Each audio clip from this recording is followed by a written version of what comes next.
Hey, this is Catholic Ben. So we're in the week between Ascension and Pentecost.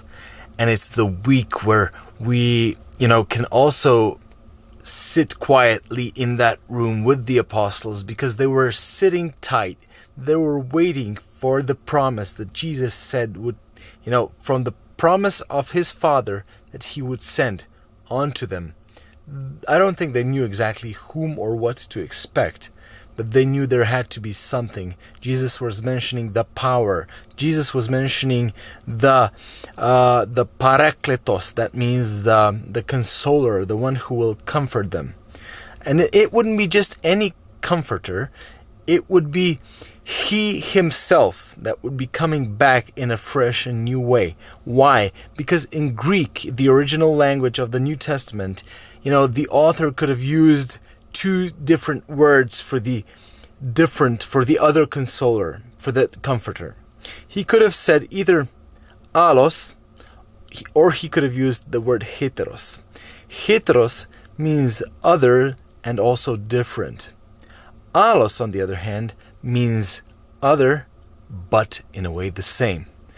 And the author of the New Testament used the word allos, which means that Jesus would send his own Spirit. He himself would come back into the lives of the apostles. But then that would be a completely new and intimate connection with the apostles and with all of the believers, because Jesus says in John 7 that whoever believes in him, he from his heart shall pour out the streams of living water. And then he even explains that this would be the Holy Spirit. So if we want our lives to be outpouring with love, with joy, with peace, with kindness, with goodness, with gentleness, with self-control, whatever the fruits of the Holy Spirit are, then we need to have him in our lives. We cannot produce this kind of fruit on our own. I've been telling you this all over, and I'm telling this myself. Why? Because we just keep trying to do stuff on our own. We try to, motivate ourselves into loving people that are hard to love. We try to motivate ourselves into forgiving things that are unforgivable. We're trying to, motivate ourselves into doing stuff that is really hard to do. And yes, we have to perform the right tasks. We have to do the right works, but not on our own. We have to do them in the power of the Holy Spirit.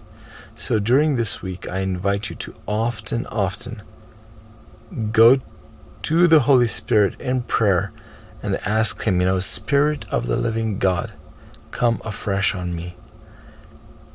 Mold me and change me, as one song says, Spirit of the living God, change me from within. This is my request for myself and for you tonight. God bless you. I'm Catholic Ben. See you next time.